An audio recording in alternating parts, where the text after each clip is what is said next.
Bueno, antes de empezar, me gustaría explicar un poquito el tema de las patologías que vemos en la hematología y también el tipo de paciente que podemos tener en la segunda planta.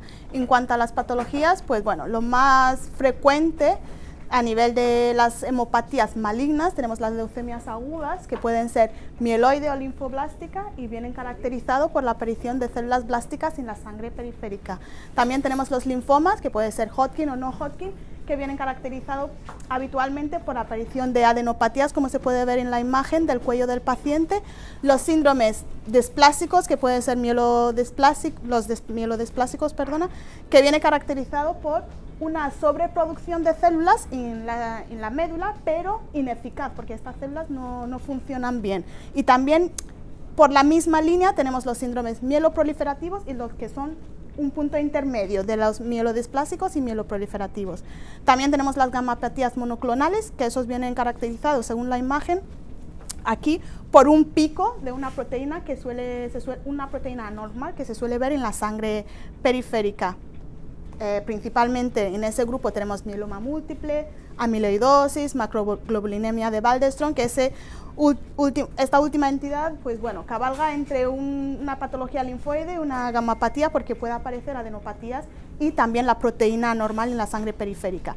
Y luego, pues lo que más vemos en las consultas externas, pues las hemopatías benignas, que vienen a ser las citopenias, anemia, plaquetopenia, leucopenias, inmunes o no inmunes, ¿no? Y eso ya lo investigamos en la consulta externa.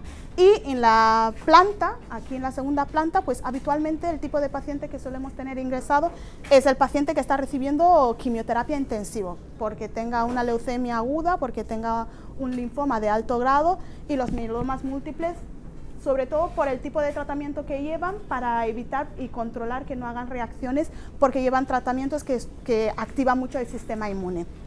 También tenemos los pacientes que están sometidos a trasplante de células progenitores, y esos son, aquí lo que hacemos es el autotrasplante, es decir, el trasplante con las células del mismo paciente.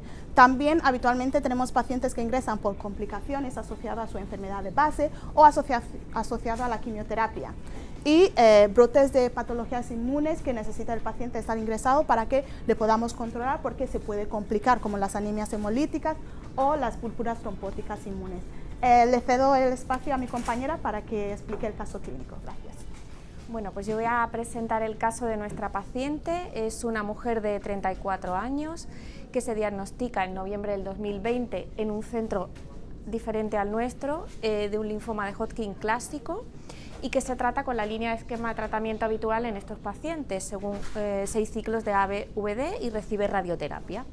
En las revisiones subsecuentes de esta enfermedad se observa un ganglio mediastino, en el mediastino que se hace seguimiento, y en los meses siguientes la paciente presenta una masa a nivel de la glándula parótida y a nivel del mediastino, que se biopsia y que da negativa para malignidad. La paciente consulta por primera vez en nuestro centro en enero del 2022 para una segunda opinión, y lo que se le comenta en este caso es que se va a analizar la histología hecha en el otro centro, y se propone una nueva biopsia tanto de la masa parotidia como de la masa mediastínica, siendo nuevamente negativa para malignidad. La paciente acude a nuestro servicio de urgencias en julio del 2022 porque comienza con una disnea progresiva hasta hacerse de mínimos esfuerzos. Se le hace una placa de tórax donde se observa un derrame pleural bilateral con predominio izquierdo, e ingresa en nuestra planta para estudio. La primera sospecha que tenemos de ese derrame pleural es que sea una recidiva de su linfoma de Hodgkin, pero necesitamos hacer un diagnóstico diferencial y descartar todas las posibles causas de un derrame pleural. Se le hace toracocentesis evacuadora, se extrae un líquido claro, seroso, que se estudia desde el punto de vista microbiológico, de inmunofenotípico, y se descarta igualmente que sea causa infecciosa, autoinmune, y sale nuevamente negativo para malignidad. Con lo cual, cuando la paciente mejora clínicamente, se propone hacer una nueva biopsia de la masa parotidia, que vuelve a dar negativo. Pero, como pasa en todos estos casos, la clínica manda y la paciente a finales de julio del 2022 reingresa, esta vez a cargo de neumología, porque tiene una recurrencia de ese derrame pleural. Y es aquí cuando nos reunimos, una reunión multidisciplinar, neumología, hematología y cirugía torácica, y se decide plantear una biopsia nuevamente de esa masa mediastínica y también de unos implantes pleurales que tenía la paciente, que se habían visto en el TAC de reevaluación del ingreso. Y es ahí cuando finalmente llegamos al diagnóstico de certeza de que se trata de una recaída de su linfoma de Hodgkin y podemos plantear un tratamiento de segunda línea según un esquema de quimioterapia, reevaluar después de ese ciclo de quimioterapia y llevar a la paciente a trasplante de progenitores hematopoyéticos, que es el tratamiento adecuado en los casos de recaída del linfoma de Hodgkin. A comenzar a desarrollar desde el punto de vista de enfermería cuáles son las diferentes fases por las que va a atravesar nuestra paciente Fátima Ocaña cuando ingresa para someterse a un trasplante autólogo de progenitores hematopoyéticos. Tenemos la primera fase, que es desde el ingreso del paciente en planta hasta el día del trasplante, día 0, que consta aproximadamente unos 6-7 días de duración. ¿Vale? Luego tenemos el día 0, el día del trasplante, que va a contar con una serie de cuidados previos y a posteriori, del mismo día del trasplante, y la fase de aplasia, que va a durar hasta el día 12, 14 aproximadamente, cuando se confirma el injerto de la nueva célula del paciente, y luego su seguimiento a posteriori en el hospital de día. Desde el punto de vista de enfermería, en la primera parte, la primera fase, la fase de acondicionamiento, se realiza el ingreso del paciente en planta, de Fátima, ingresa en nuestra planta, se le hace su PCR, su analítica de sangre para ver sus condiciones basales y se le inicia su control de constantes vitales y control de diuresis, peso diario para adelantarnos a cualquier complicación que pueda surgir durante todo el proceso. En esta fase se le va a administrar quimioterapia para preparar su médula para la infusión de las nuevas células y a las 24 o 48 horas previas del día del trasplante, generalmente se administra un tratamiento de quimioterapia bastante fuerte que se llama Melphalan. Con ello intentamos evitar el rechazo de las nuevas células por parte de la médula del paciente.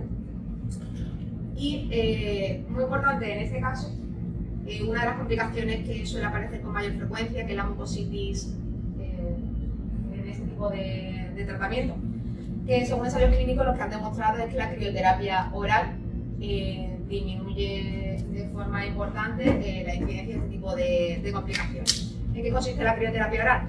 El paciente, durante el tiempo que está con el Melphalan, la administración del Melphalan, está tomando polos de hielo. Entonces, bueno, evitamos la mucositis, que consiste en eso, en unas ulceraciones de la mucosa que cursa con dolor intenso. Y ahora pasamos por el día 0, el día del trasplante. Le pasa a mi compañera a explicar el día 0, día D. Llegamos al día 0, que sería el día de la infusión de los progenitores.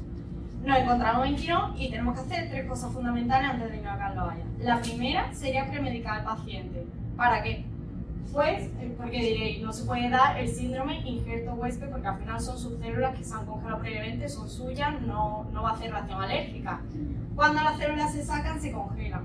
Y al congelarlas se utilizan unos medicamentos, entonces la premedicación es para evitar la reacción alérgica a esos medicamentos. ¿Qué se le pone? Se le pone polaramine, paracetamol, primperan y corticoides. Siempre se pregunta a los hematólogos qué corticoides quieren y qué cantidad de corticoides quieren, porque depende de cada caso. Muy importante, preparar un kit con la premedicación que hemos usado para premedicar al paciente y otras opciones. Si yo le he puesto antiemético primperan, pues me voy a llevar el trasplante ondansetron también.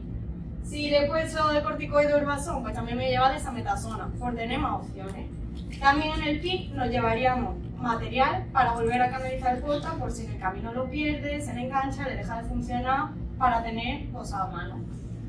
También es muy importante el acceso venoso. Tenemos que ver que refluya, que sea permeable y que esté bien asegurado, que el apósito esté limpio, que esté bien. Nos vamos a Carlos Haya.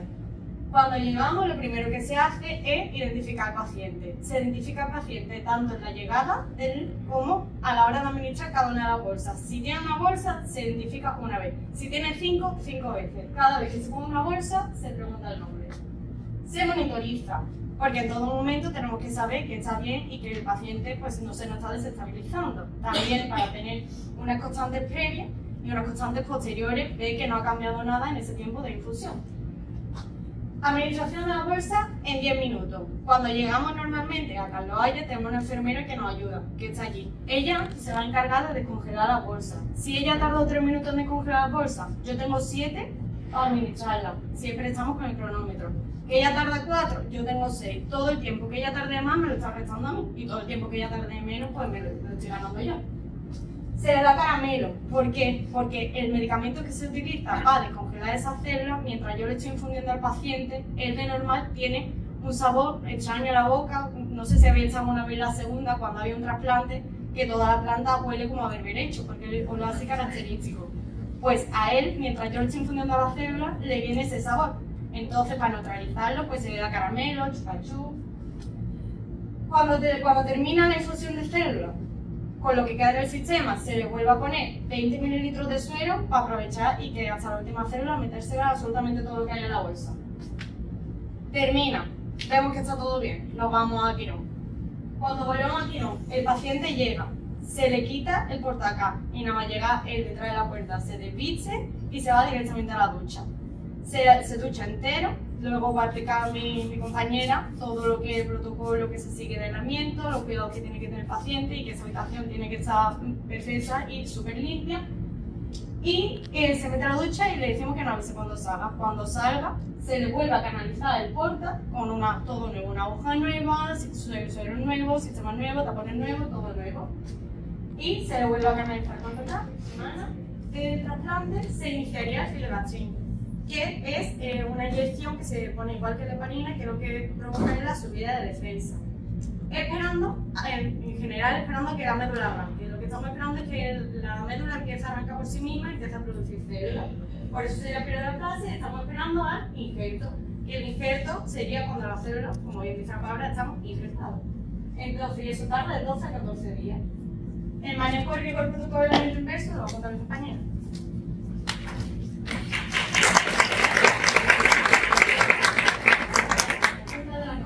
Destacar del aislamiento inverso es que no es exclusivamente para pacientes que se trasplantan, sino en cualquier momento que el paciente se hospitalice en la planta nuestra, sea por tema de defensa, por lo que sea, se puede poner.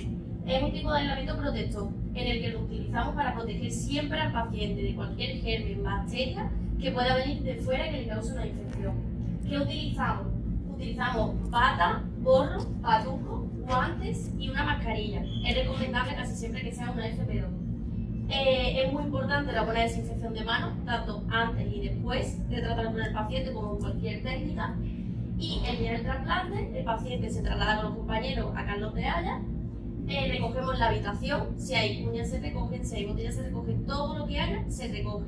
Incluso con este tipo de pacientes, tanto tensiómetros como termómetros, es solo para ese paciente. La torre nuestra que utilizamos con el resto no debemos usarla.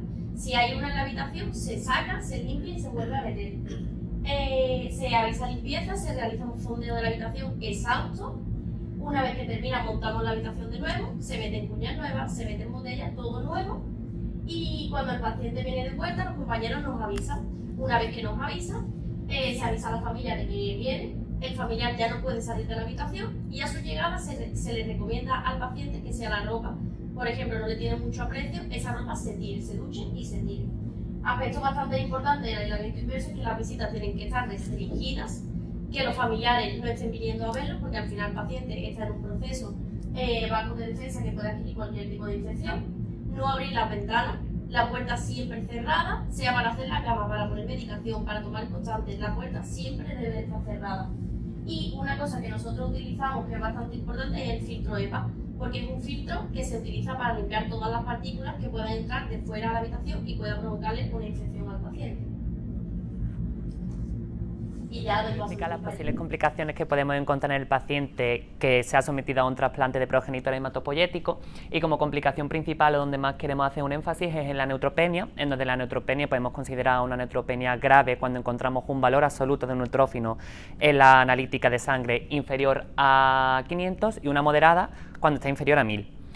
Los principales signos y síntomas que encontramos en el paciente: esencial, fiebre, ya sea por febrícula o una fiebre termometrada, escalofríos, cambio en el tono de piel, dolor difuso o incluso local, tiritona, cambio en el estado de ánimo, cambio en el estado mental del paciente. Dentro de los cuidados de enfermería es muy importante un control de peso y diuresis del paciente, control de constantes, sobre todo, como ha comentado anteriormente mi compañera, los pacientes al tener ellos mismos los métodos para realizar la toma de constantes, en el momento en el que nosotros localizamos una febrícula que dé opción a una fiebre con una analítica de sangre que nos demuestre esa neutropenia, siempre decimos al paciente que tenga un sobrecontrol de su propia temperatura, y en el caso de que él mismo, que hay que educar al paciente en el que él detecte los signos de alarma, nos avise. Es importante, también muy importante, que en el momento en el que el paciente realice la fiebre hay que extraer los hemocultivos. Los hemocultivos tienen una validez de unas 48 horas y existe la evidencia científica que el antibiótico ha de iniciarse en la primera hora desde que se detecta la fiebre. Tenemos que intentar evitar los antipiréticos. Una vez que el paciente ha realizado fiebre, sí que se pueden usar esos antipiréticos, pero previo a esa fiebre lo ideal es evitarlo, ya que estos pueden enmascarar la propia fiebre del paciente. Y centrándonos en lo que es lo nuestro, ¿no? Sobre todo en los diagnósticos de enfermería, queremos hacer un diagnóstico, en este caso sería una hipertermia relacionada con un deterioro del estado de salud del paciente, y que se manifiesta por una piel que está caliente al contacto cuando entramos nosotros en esa habitación de aislamiento inverso. Un NIC de monitorizar los signos vitales como actividad, en este caso tensión, temperatura, frecuencia cardíaca y saturación, y monitorizar tanto color como temperatura y humedad de la piel. Y como NOC u objetivos a mejorar, un nivel de malestar, ya sea dolor o ansiedad generalizada, que en este caso, en el caso de este paciente, ella poseía unos grandes niveles de ansiedad. Como siguiente de complicaciones encontramos la toxicidad hematológica, que vamos a decir que tiene tres pilares fundamentales. Una toxicidad hematológica que suele estar caracterizada por anemia, trombopenia o neutropenia, como ya hemos explicado anteriormente. Entonces la anemia es cuando encontramos unos parámetros analíticos de hemoglobina entre 7 u 8, ¿vale?, en función de sexo y edad. Y lo que tenemos que tener en cuenta sobre todo es si es la astenia del paciente, coloración también de la piel y mucosas, aletargamiento por su parte, y en el caso de que exista un sangrado activo tiene que estar vigilado, y en el caso de que se nos pueda escapar un sangrado pasivo también. Cuando obtenemos estos parámetros analíticos, lo ideal va a ser una transfusión de concentrados de sangre, que en este caso el hematólogo será el que nos indique cuántos hay que transfundir. En la gran mayoría de los pacientes que han recibido un trasplante de progenitor hematopoyético, tanto como posteriormente diré los pools de plaquetas como los concentrados de hematíes, son concentrados irradiados, es decir, son derivados hematopoyéticos que pasan por un proceso para evitar una complicación que es el síndrome de Injerto-Weisper, ya que estos pueden poseer linfocitos T del paciente que ha sido donante. La trombopenia en este caso la consideramos cuando encontramos unos niveles de plaqueta inferior a 10.000, pero en el caso de que sea superior a 10.000, si el paciente presenta tanto sangrado como una fiebre activa, también se le procederá a transfundir esos pools de plaquetas, como ya he comentado con anterioridad, irradiados. Muy importante que los pacientes con trasplante de progenitores sean pools o concentrados de hematíes irradiados. En nuestro caso, en la trombopenia, lo más importante es vigilar signos de que el paciente presenta algún tipo de hemorragia o a posterior un shock hemorrágico. Y la neutropenia, que ya he explicado con anterioridad. Ante cualquier sintomatología, lo que tenemos que hacer es vigilar signos de alarmas y shock del paciente, sobre todo cuando tenemos algunos de estos tres complicaciones en activo. El siguiente, la ansiedad, que en nuestro caso Fátima sí que presentaba unos niveles de ansiedad bastante elevados, en lo cual a veces nos complicaba nuestro propio trabajo. Entonces, bueno, una ansiedad que puede estar relacionada en este caso con estresores, que son estímulos externos que producen esa ansiedad en nuestro paciente, y manifestado por, en este caso, angustia. Como NIC, en este caso actividades, proponemos tanto el apoyo emocional como enseñar, en este caso, los procedimientos que se le iba a realizar a la paciente.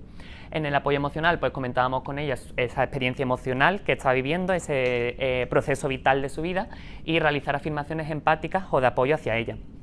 Y en la enseñanza siempre reforzábamos la confianza que debía tener ella a nosotros y explicar el procedimiento que se le iba a realizar, en este caso el trasplante de progenitor hematopoyético, pero cuando fue la canalización del PIC, el PIC, cuando fue la canalización de la central, cuando fue en función de lo que se le vaya a hacer al paciente, se le explica lo que se le va a hacer para disminuir esos niveles de ansiedad.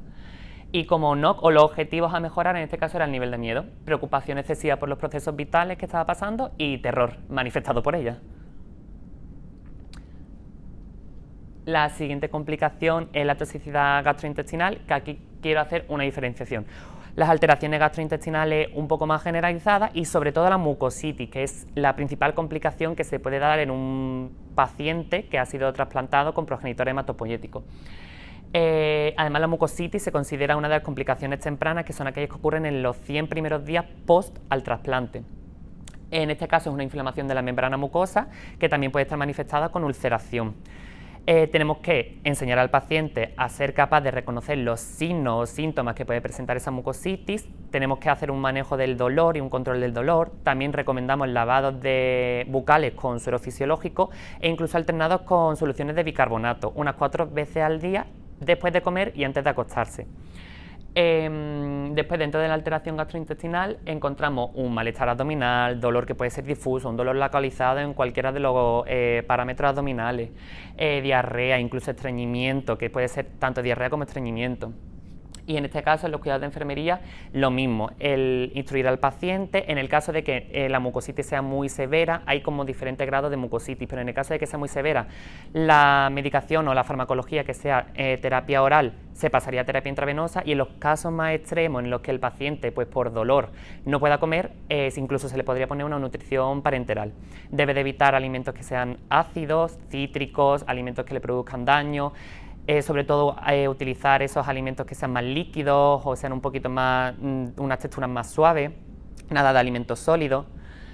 Y en el caso también de que el paciente presentase una diarrea, lo más probable es que nuestro hematólogo nos indique que recojamos una muestra, un coprocultivo, para enviar al laboratorio a ver si fuesen capaces de aislar algún patógeno para así poner tratamiento. Y como complicación, en este caso, no ocurrió en nuestro paciente, pero también queremos hacer alusión a los riesgos, a los posibles diagnósticos que nunca llegaron a darse. El riesgo de infección del catéter venoso central. En este caso, un riesgo de infección que podría haber estado relacionado con la dificultad para gestionar el dispositivo invasivo a largo plazo. Como NIC, los cuidados del drenaje, los cuidados que nosotros realizábamos diariamente cuando íbamos a utilizarlo cuando ella se encontraba hospitalizada. Administrar cuidados de la piel, los cambios del apósito en el sitio de incisión siempre de manera estéril. Monitorizar la permeabilidad del catéter, que no existiese ningún punto sangrante, que las luces refluyesen, y una higiene de mano correcta, previas y post al uso del catéter. Y como NOC, o los objetivos a mejorar para evitar ese posible diagnóstico, sería un control del riesgo, modificar el estilo de vida para reducir el riesgo a esa posible infección del catéter, e identificar los factores de riesgo, tanto por nuestra parte como por parte del paciente. El papel de instrucción al paciente es de lo más importante en el proceso del trasplante de los progenitores hematopoyéticos. Y una vez que ya el paciente ha pasado todo este proceso, ha arrancado su médula y ha generado todas las células, encontramos unas ciertas recomendaciones que les podemos dar, y es que continúe con el control de peso y de las tomas de constante, en este caso ya tensión y temperatura, ¿vale? Realizar un ejercicio suave, evitar ejercicio de raqueta en el caso de que el paciente porte reservorio, usar protección solar, pantalla total, ya sea camiseta de manga larga, pantalones de largo, protección solar en crema. Evitar aglomeraciones en público y restringir las visitas, sobre todo si son visitas que aparentemente lucen que estén pasando por un proceso de enfermedad, ya sea un resfriado o cualquier tipo de enfermedad. Evitar contacto comportado con personas portadoras de infección, y plantas, animales y tierra húmeda, sobre todo por los hongos, el tema de las plantas. Evitar baños en playas y en piscinas públicas, y seguir una dieta pobre en bacterias. Y toda la comida, lo ideal es que sea cocinada o a muy baja temperatura o a alta temperatura, pero evitar sobre todo los alimentos crudos. No comer en restaurantes hasta que el hematólogo en este caso se lo indique que ya puede hacerlo, e ingerir una abundante ingesta hídrica, en este caso de 2 a 3 litros de líquido al día. Y bueno, ahora pasa mi compañera Esther. Yo soy Estefanía, una de las enfermeras de Hospital de Día, y bueno, en principio voy a hacer un leve resumen sobre el seguimiento que se hace en el Hospital de Día de este tipo de pacientes. Nosotros diferenciamos entre mieloma y linfoma. Hablamos después siempre del trasplante, ¿vale? En el mieloma tiene una reevaluación en el día más 100, se hace una biopsia en la espina medular, se hace un PET y se hace oxalocosio y se hace una analítica de sangre, ¿vale? Entonces, eso requiere que cada 2 o 3 semanas, después de esa reevaluación, tiene que venir a final de día a repetirse. Esa analítica se le valora por parte de los médicos, por parte de nuestra enfermería, se saca su analítica y se ajusta a la medicación, pues en función de lo que vaya necesitando. Si hay que hacerle soporte transfusionales, se le administran hemoderivados, y si no, ajuste de medicación y a casita. El linfoma, que es lo que en este caso nos importa, se hace la reevaluación igual en el día más 100, con un analítico y un PET. La diferencia, pues que no se hace biopsia ni aspirado medular. Revisión cada 2 o 3 semanas en la hospitalería, como siempre, y lo mismo, ¿vale? Valoración médica, enfermería, analítica sanguínea y el ajuste de medicación. La diferencia. Hay veces que, bueno, en el linfoma Hodgkin, después del trasplante se administra un medicamento que se llama brentuximab. Entonces esa reevaluación, en vez de ser en el día más 100, se haría en el día más 40. Sería lo mismo, pero a partir del día más 40. El brentuximab es una medicación, digamos, que lo que hace es afianzar un poco el trasplante, ¿no? Como que fije, ¿vale? Que no vuelva a salir la malignidad de esa célula. Entonces, ¿qué pasa? Que si ese medicamento se ha administrado en primera línea, ya no se puede volver a usar, con lo cual se volvería, digamos, al más 100, ¿vale? A partir de ahí, hospital de día es como el último paso que hace el paciente para su tratamiento. Digo último paso porque a veces no es el último paso, o el para atrás, o sí. Bueno, esto es un leve resumen. El paciente de hospital de día no tiene nada que ver, entre comillas, con el seguimiento que se hace en hospitalización. Es un paciente que no está continuamente con nosotros, viene cada 2 o 3 semanas. En el caso de Fátima viene cada 21 días porque se realiza para administrarse su medicación y en total son unos 17 ciclos. No siempre se cumplen, pero bueno, en total suelen ser 17 ciclos. Recepción, el paciente llega a su recepción, entrega sus volantes, su autorización, nos acompaña esa administrativa Lidia, que es la que manda allí, nos organiza todo el paciente y la sala de espera. Pacientes que esperan, a veces mucho, a veces poco, pero bueno. Y este es el box que usamos para donde atendemos a los pacientes. El paciente llega al hospital de día, nos entrega su carpeta, identificamos que el nombre es correcto con el paciente, pasamos, hacemos la analítica que le haya pedido al médico y el paciente se va con su vía periférica, su reservorio canalizado, lo que le corresponde. En el caso de Fátima es una vía periférica porque no tiene reservorio lamentablemente, y se van a desayunar 3/4 de hora, 1 hora, el médico ve la analítica, confirma que está todo el parámetro fenomenal y le confirma, digamos, el tratamiento. La paciente vuelve a ingresar al hospital de día, le asignamos un box, le medicamos a la paciente con la medicación pautada y ponemos su medicación. Una vez que termina esa medicación, el médico le vuelve a ver, le reevalúa, le da su volante, su informe de alta y el paciente se va. Nosotros el trato que tenemos con los pacientes hospitalizados después de un trasplante, incluso antes, tenemos un seguimiento, pero realmente ellos son mis compañeros enfermeros de hospitalización, son los que realmente se llevan la palma porque son los que controlan todo el paciente de arriba abajo. Nosotros también, nosotros valoramos al paciente siempre, sobre todo visual, lo primero visualmente, cómo habla, cómo se expresa. En el caso de Fátima es una paciente que todos conocemos más o menos, es una paciente muy especial, muy peculiar, con mucha ansiedad. Cualquier cosa que se salga de la norma es un problema para ella, que ya lo ha comentado Javi, que tiene un nivel de ansiedad bastante alto. Y básicamente nosotros, nuestra parte es pequeñita, pero bueno, formamos parte de un equipo. Así que esa es mi parte de hospital de día. Quería hacer un inciso un poco a los pacientes. Normalmente se les pincha o en una vía periférica, pocos vienen con PIC, muy pocos o casi ninguno, y sobre todo el reservorio. Esto es muy fácil, no tiene nada, ¿vale?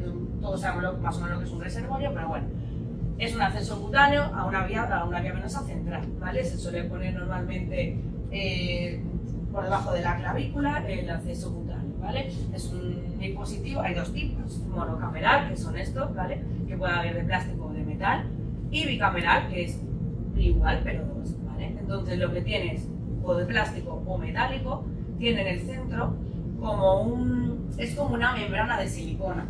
Aguanta unos 3.000, 4.000 pinchazos, pero bueno, hay veces que da un poco de problemas. Se pincha con una aguja que se llama gripper y ya está. Importante de esto os enseño cuando queráis, os ven a Hospital de Día, os enseño a todos. Importante esta técnica, es una técnica el manejo, cuando una vez está pinchado el reservorio y está con su gripper puesto, no, porque lo puedo manejar con guantes normales, asépticos, pero el pinchazo, el canalizar todo en la preparación del material, yo quería recalcar que es una técnica ¿vale? Todo, hasta el apósito, todo, ¿vale? Y ya está. ¿Para qué se usa? Para sacar analíticas sanguíneas, una administración de medicamentos, hemoderivados, quimioterapias. Se usa para casi todo, vamos, para todo prácticamente. Importante heparizarlo después, ¿vale? La finalización siempre, suero, mucho suero, y después heparina. No tiene más misterio, cuando queráis os venís, que yo os enseño sin problema. Entonces, después de esto, hablamos de Fátima, mucho Fátima, vais a conocer a Fátima en un vídeo que ha hecho para nosotros, así que ahí os la dejo, la presento.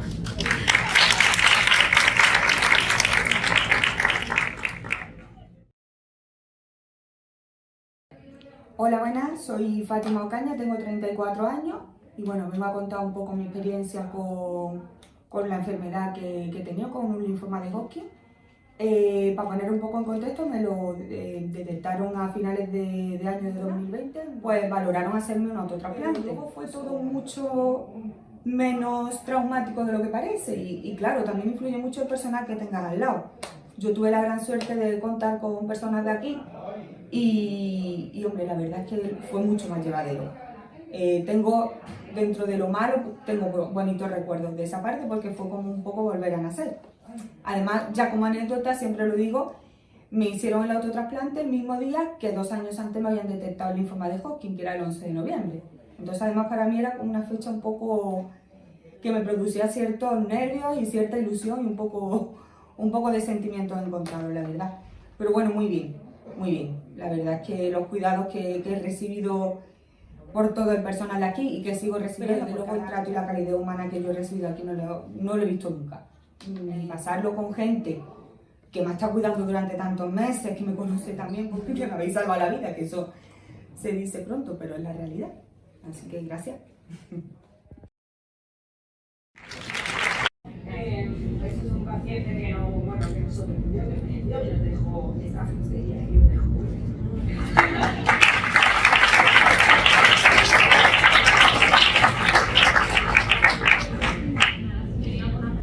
Me ha encantado, vamos a estar emocionado porque creo que lo habéis explicado todo tan bien, tan claro, un tema que para algunos a lo mejor es un poco desconocido. Me ha encantado, enhorabuena. Y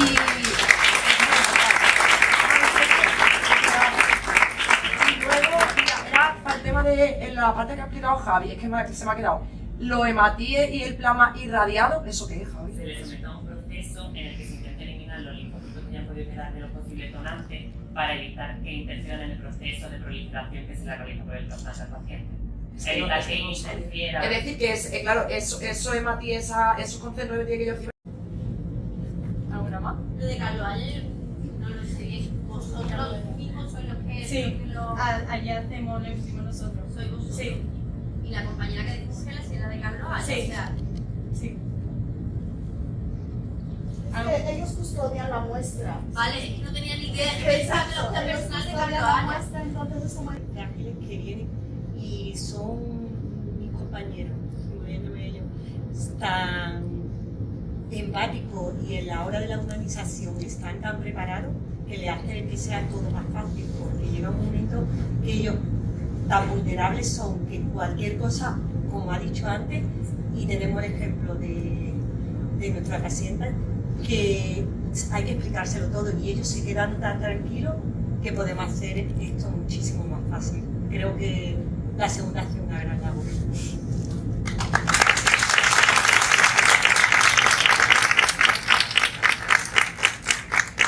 Yo, Sara, un inciso que sí quería añadir es que muchas veces se hace un poco de tabú cuando hablamos de este tipo de pacientes, por lo que es verdad que en algunos casos psicológicamente pueden acarrear. Entonces, es verdad que a la hora de técnicas todo esto es imprescindible, pero me gustaría que vierais un poco que el tratar con ese tipo de pacientes hay veces que tienen buen final, hay veces que no, pero que también forma parte de la vida, que eso le puede pasar a cualquier paciente. Entonces, creo que no solo estamos para cuidarlos, pero hace poco yo creo que conocéis todos un caso que se dio en el 2011. Ese muchacho, al fin y al cabo, cuando no se puede hacer nada por él, lo único que podemos hacer es acompañarlo. Entonces quiero que veáis también de nuestra parte que los que tratamos todos los días con ese tipo de pacientes, no es que psicológicamente no nos afecte, claro que nos vamos mal como sería cualquier persona. Todos tenemos familia, todos tenemos madres, tenemos hermanos, tenemos todo. Pero hay veces que deberíamos de ver nosotros, si estuviésemos en esa situación, cómo nos gustaría que nos trataran a nosotros, ¿no? A mí me gustaría que si mi madre mañana cae en una enfermedad de esta, hubiese alguien como nosotros que estuviera ahí acompañando. A lo mejor no para decirte todo se va a solucionar, porque hay algo que siempre digo, es que nosotros nunca podemos decirle al paciente que lo entendemos. Nunca podemos decir eso porque nunca lo vamos a entender hasta que estemos ahí. Pero mientras que ellos estén así, acompañarlos, darle la mano. Que ellos vean que no están solos, porque hay veces que incluso la familia, con este muchacho claro el ejemplo, que hay veces que la familia lo está pasando igual de mal que el paciente. Entonces quizás ese apoyo que nosotros le estamos dando, incluso ni su familia puede dárselo. Entonces quería que visualizáramos también un poquito que las técnicas al final es igual de importante que el ser humano con ellos. Y que muchas veces se tiene mucho tabú con la palabra cáncer, que da miedo, mucho, porque yo creo que incluso a los que trabajamos al saber todavía nos da más miedo todavía, pero que si estuviéramos en esa situación, pues hay que replantearse cómo nos gustaría que nos trataran también.